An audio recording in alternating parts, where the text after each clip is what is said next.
할렐루야. 우리 성경을 들고 고백하겠습니다. 저는 예수 믿어 구원받았습니다. 저는 예수 믿어 하나님 자녀 되었습니다. 저는 예수 믿어 천국 백성 되었습니다. 하나님께서 선물로 주신 오늘 하나님 말씀으로 가르침을 받습니다. 눈을 열어 주의 법 안에 있는 놀라운 진리를 보고 깨닫게 하소서. 아멘으로 순종하여 하나님께 영광 돌리는 삶 되게 하소서. 아멘. 그런 삶의 주인공 되시기를 축원합니다. 예수님이 예루살렘으로 가신 것은 십자가를 지기 위함이었습니다. 예수님은 제자들에게 십자가의 죽음과 부활에 대해서 여러 번 말씀하셨습니다. 그러나 제자들은 예수님의 그런 말씀을 이해하지 못했습니다. 오늘 본문 바로 전에도 예수님은 제자들에게 죽음과 부활에 대해서 말씀하셨습니다. 보라, 우리가 예루살렘으로 올라가노니 인자가 대제사장들과 서기관들에게 넘겨짐에 그들이 죽이기로 결의하고 이방인들에게 넘겨주어 그를 조롱하며 채찍질하며 십자가에 못 박게 할 것이나 제3일에 살아나리라. 어떻게 예수님이 죽으실지, 어떻게 부활하실지 다 설명해 주었습니다. 그런데도 제자들은 예수님의 말씀을 이해하지 못했습니다. 죽음과 부활은 사람의 몸을 입고 오신 예수님이 세상에 오신 목적이었습니다. 예수님은 그런 중요한 내용을 3번이나 말씀하셨지만 제자들은 이해하지 못했고 오히려 예수님을 실망시키는 요구를 했습니다. 본문에 나오는 세베대의 아들들은 야고보와 요한을 가르칩니다. 야고보와 요한의 어머니가 두 아들을 데리고 예수님께 와서 절하며 아주 최고의 예의를 갖추며 이렇게 말했습니다. 나의 이 두 아들을 주의 나라에서 하나는 주의 우편에 하나는 주의 좌편에 앉게 명하소서. 왕이 앉는 자리에 양 옆자리, 특별히 오른쪽은 가장 명예로운 자리였습니다. 야고보와 요한의 어머니는 예수님께 훗날 최고의 자리를 내 자식들에게 양옆에 그 자리를 내어주십시오라고 부탁했습니다. 야고보와 요한의 어머니에게 그런 특별한 아이디어가 있었는지, 그래서 자의적으로 아들들의 의사와 상관없이 예수님께 와서 말했는지, 아니면 야고보와 요한이 예수님께 말씀해달라고 자기 어머니에게 부탁했는지 그것은 잘 모르겠으나 요즘으로 말하면 최고의 치맛바람이죠. 야고보와 요한이 어린애가 아닌데 예수님의 제자가 되었을 정도면 그래도 나이가 꽤 들었을 텐데 어머니까지 대동해서 최고의 자리를 요청했습니다. 그런데 예수님은 그들에게 너희는 너희가 구하는 것을 알지 못한다고 하셨습니다. 12 제자 중에 야고보와 요한은 베드로와 함께 핵심적인 인물이었습니다. 예수님이 변화산에 올라가실 때도 베드로, 요한, 야고보를 데리고 가셨습니다. 야이로의 딸을 살리실 때도 베드로, 요한, 야고보와 함께 가셨습니다. 겟세마네 동산에서 기도하실 때도 다른 제자들도 같이 가긴 했지만 베드로, 요한, 야고보는 가까이 두시고 기도하셨습니다. 그만큼 야고보와 요한은 예수님과 가까운 제자였습니다. 그런 그들이 예수님이 3번이나 강조하신 죽음과 부활이 무슨 뜻인지, 무슨 의미인지 알지 못했습니다. 더 재미난 건 야고보와 요한, 그리고 야고보와 요한의 어머니가 예수님과 나누는 대화를 들은 다른 제자들입니다. 화를 냈습니다. 화를 냈어요. 다른 제자들도 자리에 대한 생각이 있었다는 뜻이겠지요. 사실 제자들의 자리에 대한 관심은 그 전에도 있었습니다. 마태복음 18장에 보면 제자들이 예수님께 천국에서는 누가 크냐고 물어봤어요. 그때도 제자들의 관심은 자리였습니다. 천국에서는 누가 윗자리입니까? 누가 좋은 자리에 갑니까? 누가 더 크게 돋보입니까? 그런 질문입니다. 당시 많은 사람들이 예수님이 예루살렘에 들어가시면 이스라엘을 회복하고 이제 예수의 왕조가 새로 시작될 것으로 생각했습니다. 예수님이 왕이 될 것이라고 생각했지요. 그래서 예수님이 예루살렘으로 가는 것을 본 야고보와 요한은, 또 야고보와 요한의 어머니는 마음이 다급했던 모양입니다. 그래서 그 어머니가 예수님 앞에 예를 갖춰 절하며 자리를 달라고 했던 것입니다. 우리는, 여러분이나 저는 예수님을 믿고 따르는 사람입니다. 그래서 그리스도인, 성도, 크리스찬, 예수쟁이라고 하는 소리를 듣지요. 그런 우리는 자기를 부인하고 십자가를 지는 삶을 살아야 합니다. 무슨 일이든지 마음을 다해 죽게 하듯 해야 합니다. 그렇지만 제자의 삶은 세상에서 누릴 어떤 영광이 없습니다. 차지할 어떤 자리도 보장되어 있지 않습니다. 자기를 부인하고 십자가를 쫓는 것뿐입니다. 물론 예수님이 다시 오실 그날에 의의 면류관을 쓰게 될 것이고 칭찬과 영광과 존귀를 얻게 되겠지만 그것은 현세의 삶에서 주어지는 게 아닙니다. 하나님 나라에서 받는 것입니다. 교회를 짓고 봉헌식을 하게 될 때 수고하신 분들에게 감사패를 드렸습니다. 원래 교회를 짓고 봉헌식을 할 때는요, 교단에서 그 교회 담임 목사에게도 공로패를 줍니다. 교회를 지어서 봉헌했으니 수고했다고. 그런데 저는 안 받았습니다. 제가 안 받으니까 아무도 말이 없는 거예요. 저도 받고 수고한 분들도 다 받았으면 왜 저들끼리 다 받고 그래? 그랬을 거예요. 저는 안 받았어요. 여러분, 세상에서 뭘 받아야 되는 게 아닙니다. 그냥 그 수고하심에 감사를 표했던 것뿐이지 여러분 모두가 받을 필요도 없고 제가 받을 필요도 없는 겁니다. 하나님 나라에 가서 큰 상을 받는 주인공이 되시기를 축원합니다. 팬인가 제자인가, Not a Fan이라고 하는 책이 있어요.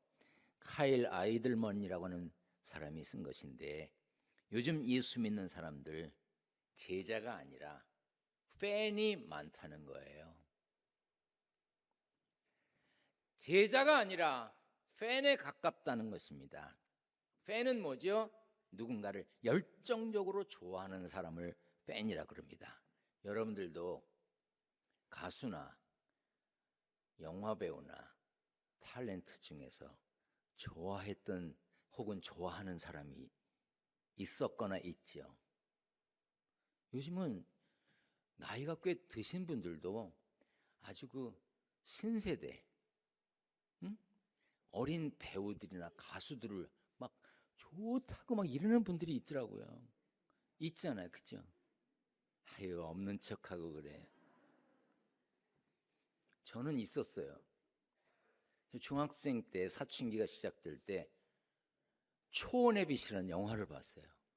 이야, 거기에 나오는 나탈리 옷, 자려고 해도 눈 떠도 보여. 언젠가도 말씀드렸는데 제가 얼마나 그 나탈리 옷을 또 보고 싶으면 그 옛날에 우리 어머님을 졸랐어요. 뭐냐면 그때는 극장 갔다가 걸리면 학교에서 처벌받았거든요. 그리고 우리 어머니랑 가면 어머니가 아들이랑 같이 왔다 그러면 괜찮을 것 같아서 우리 어머니에게 졸랐어요. 한 번만 더 보자고. 근데 우리 어머님이 어떤 분이냐면요, 우리 어머님이 그 영화가 뭐가 재밌겠어. 근데 저를 데리고 극장에 가셨어요. 참, 우리 어머님 훌륭한 분이에요.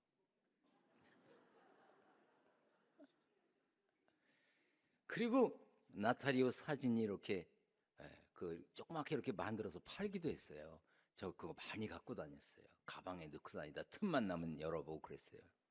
어느 날 체육 시간에 밖에 나갔다 들어왔는데 선생님이 가방을 검사했나 봐요. 저 아주 엄청 혼났어요. 지금 생각해 보면 내가 나탈리오 사진 갖고 있는 게 무슨 큰 죄야. 참, 예전엔 선생님들이 왜 그러셨나 몰라. 그리고 군대에서 제대하고요.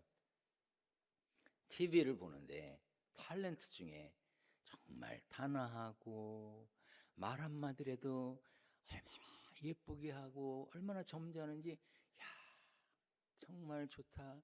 저런 여자면 결혼하고 싶다. 막 이런 탤런트가 있었어요. 어느 날 이런 얘기를 다음 주 저녁에 일일 부흥에 오시는 강사님 김병삼 목사님께 얘기를 했어요. 우리 둘이 얘기하다가 그랬더니 내가 이름을 가르쳐 줬거든요. 엘모 탤런트라고. 그랬더니 만납교회 집사래. 이야, 그래서 여기 어떻게 또 기회가 되면 볼 수 있나 보다 그랬더니 뭐라냐면, 아이고 착각은 자유래. 얼마나 떨랭이고 얼마나 푼순지 모른대. 아니 그걸 왜 나한테 얘기를 해? 꿈 깨란 얘기겠지. 아마 여러분들도 그런 분들이 있을 겁니다. 좋아했던 그 사람 지금도 좋은가요?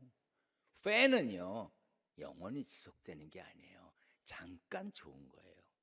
그 사람에 대해서 좋은 이미지를 갖고 있다가도 그 사람에 대해서 뉴스가 이상한 게 나오거나 그 사람이 다른 사람을 좋게 하는 것을 들으면 팬은 떠나게 돼 있어요. 그리고 더 좋은 사람이 나오면 팬심은 옮겨가게 되어 있습니다. 요즘도 예수님을 스타 정도로 여기는 이들이 있다 그 말입니다. 처음에는 마음을 다하고 목숨을 다하고 뜻을 다해 사랑하겠다고 합니다. 열정적으로 신앙생활하는 것 같기도 합니다. 성경을 읽거나 설교를 들으면서 예수님의 기적, 예수님의 가르침, 예수님의 사역을 들으면서 박수를 치고 환호합니다. 예수님 최고입니다. 예수님이 나의 왕이십니다. 침이 마르도록 칭찬합니다. 찬양합니다. 그러나 어느 순간 예수님을 믿고 따르는 것이 별거 아닌 것 같아. 성공을 보장해 주는 것도 아니야. 희생과 섬김과 헌신과 십자가만 강조해. 야, 이분을 계속 따라야 돼? 팬심이 사그러듭니다. 처음에는 예수님을 위해 모든 것을 내줄 것처럼 하다가 언제 그랬냐는 듯이 돌아서는 거, 스타와 팬의 관계가 요즘 예수 믿는 사람들과 예수님과의 관계가 된 경우를 많이 볼 수 있다는 거예요. 여러분, 누구를 계속 좋아한다는 거 쉽지 않습니다. 그는 팬심입니다. 제자는 죽기를 다하여 따르는 게 제자입니다. 끝까지 따르는 거예요. 여러분은 팬입니까? 제자입니까? 그 책에 따르면 몇 가지 질문을 통해 자신이 예수님의 제자인지 팬인지 알 수 있다는 것입니다. 예수님을 믿는다고 말로만 고백하는가? 아니면 예수님을 실제로 따르고 있는가? 예수님에 관해서 아는가? 아니면 예수님을 진정으로 아는가?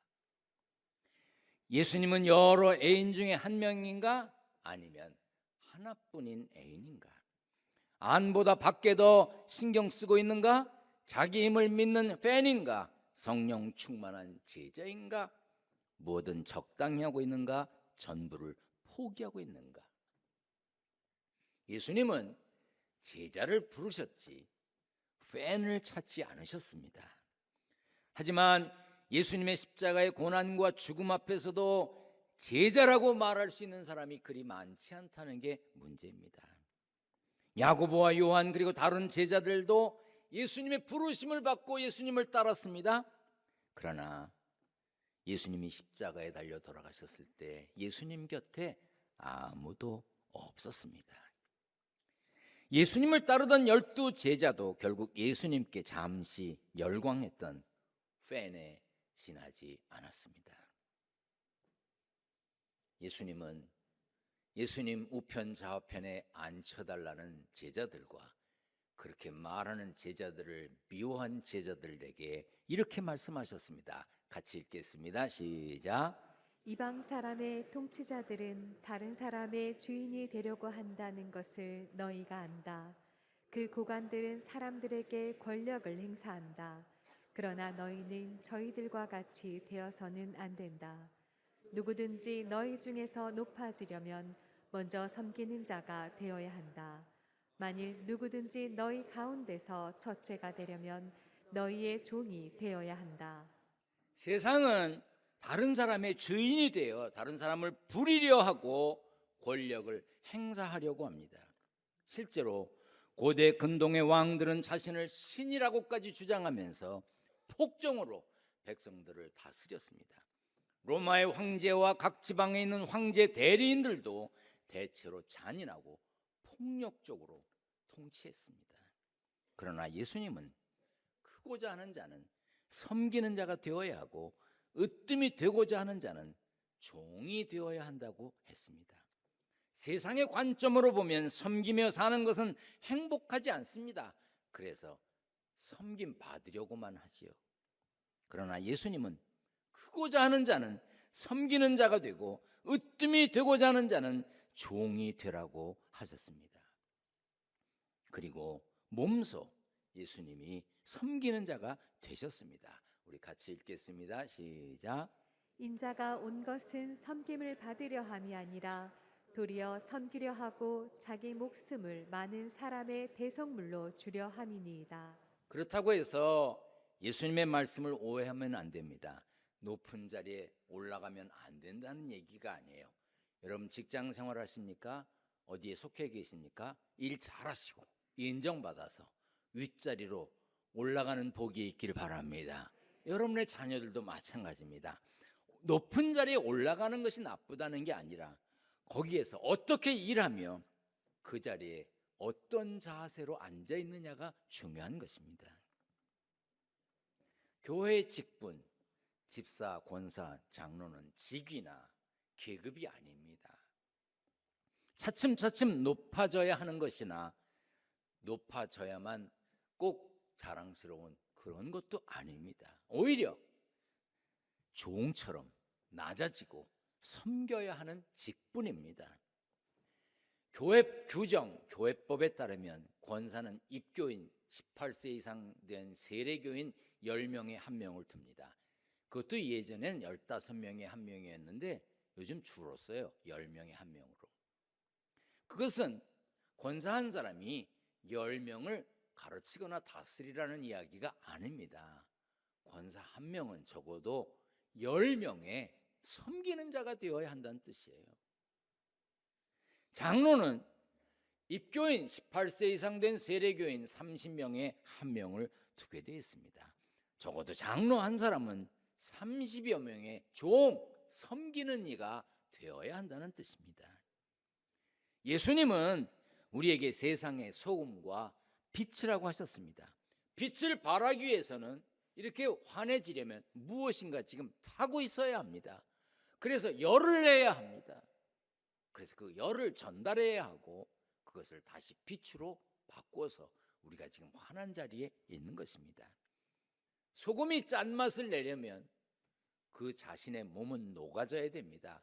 그 자신의 목은 없어져야 돼요. 보이지 않아야 합니다. 보이려고 하는 사람, 그 사람은 소금의 역할을 감당하는 사람이 아닙니다. 빌립보서 2장에 너희 안에 이 마음을 품으라, 곧 그리스도의 예수의 마음이라고 했습니다. 우리가 품어야 할 예수의 마음은 섬김이에요. 희생입니다. 낮아지는 거예요. 없어지는 겁니다. 가정에서 죽게 하듯 해보세요.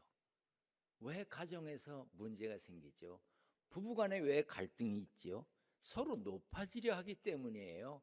인정받고 싶어 합니다. 더 대접받고 더 윗자리에 있는 것 같은 그런 마음을 갖고 싶어서 그러는 겁니다. 내가 섬기겠다는 마음을 가지면, 죽게 하듯 하겠다는 마음을 가지면 그럴 일 없지 않겠습니까? 일터에서도 죽게 하듯 해보세요. 만나는 사람들에게도 죽게 하듯 해보세요. 오늘 여러분들이 예배를 마치고 만나는 사람들을 주님께 대하듯, 주님을 대하듯 해보세요. 오래전에 미국 피츠버그에서 비가 오는 날 가구점이 모여있는 거리에서 있었던 일입니다. 우리나라도 가구점이 하나 있으면 쭉 가구점 거리가 있고, 옷가게가 있으면 쭉 옷가게가 있고, 꽃가게가 있으면 또 쭉 꽃가게가 있고 그렇잖아요. 미국도 그런 데가 있거든요. 그 가구점 거리에서 비가 막 오는데 어떤 할머니가 바람이 불고 그러는데 거기서 비를 피하면서 서 있는 거예요. 그런데 한 가구점에서 문을 열더니 할머니 이리 들어와서 비를 피하세요. 비가 멈추면 가세요. 아니라고. 나는 가구를 사러 온 게 아니라고. 아니요. 가구 사지 않으셔도 돼요. 그냥 우리 집에 들어오셔서 비를 피하세요. 거절하는 할머니를 억지로 안으로 모셨습니다. 왜 거기 계시냐 그러니까 차를 기다린다는 거예요. 차 번호도 묻고 차 색깔도 묻고 그러면서 같이 밖을 보면서 차를 기다렸습니다. 차가 왔어요. 그 할머니 최대한 비를 안 맞게 차를 태워서 보내드렸습니다. 그런데 며칠 후에 편지가 왔어요. 비 오는 날 저의 어머니께 베풀어 주신 친절에 감사드립니다. 감사의 뜻으로 앞으로 우리 회사에서 필요한 가구를 구입할 때는 당신에게 의뢰하겠습니다. 제 고향 스코틀랜드에 큰 집을 짓게 될 텐데 그곳에 필요한 가구 일체도 당신께 의뢰하여 구입하고자 합니다. 카네기 드림 그랬어요. 그 당시에 강철 왕이라고 부르면서 최고의 부자라고 불렸던 카네기의 어머니가 그 비를 맞던 할머니였던 것입니다. 가구점 주인은 할머니에게 베푼 작은 친절 때문에 어마어마한 소득을 얻게 되었고 그로 인해 피츠버그에서 크게 성공한 가구점 사장이 되었습니다. 지극히 작은 자 하나에게 한 것이 곧 내게 한 것이라고 주님이 말씀하셨습니다. 여러분들 누구를 볼 때 말 한마디라도 따뜻하게 하고 친절하게 하고 그리고 위로의 말을 한다면 그 말이 그 행동이 결국은 여러분께 되돌아올 것입니다. 저 요즘 말랐나요? 관심이 없군요. 전라남도에 사시는 분이 영상으로 저를 보니까 제가 말랐더래요. 기독교인들은 뭐 말랐는지 말았는지. 근데 전라남도에 계신 분이 제가 너무 말라서 안타깝다고 뭘 보내셨어요. 주중에 제가 집에 들어가 보니까 스티로폼의 하얀 박스에 뭐가 왔어요. 그래서 뜯어보니까 2봉지로 김치를 보냈어요. 김장을 새로 담궜더라고요. 배추를 묻어뒀다가 담궜대요. 제가 감사해서 전화를 드렸습니다. 감사합니다. 그랬더니 요즘 마르셨는데 식사를 맛있게 하시라고 김치를 보냈다는 거예요. 제가 국물 하나 떨어질까 봐 정말 감사해서 냉장고에 그걸 넣었습니다. 마음에 얼마나 좋은지 몰라. 그냥 살이 붙는 것 같아. 그 김치의 맛은 제가 결정할 게 아니에요. 이미 무지 맛있는 거야. 김치 보내주신 분 감사합니다. 여러분, 우리의 작은 손길 하나가 사람들에게도 기쁨을 준다면 우리의 정성된 마음 하나가 하나님께도 기쁨이 되지 않겠습니까? 왜 죽게 하듯 하라고 그랬을까요? 지난 수요일부터 사순절이 시작됐습니다. 부활절까지 주일을 제외한 40일을 사순절이라고 합니다. 이 기간 동안 낮아지고 섬기고 희생하며 십자가를 지신 예수님을 생각하며 지내야 됩니다. 그래서 섬김과 희생과 헌신을 뜻하는 보라색을 사용합니다. 여러분이나 저나 우리 모두 무슨 일을 하든지 마음을 다해 죽게 하듯 하는 복된 삶의 주인공이 되시기를 축원합니다. 축원합니다.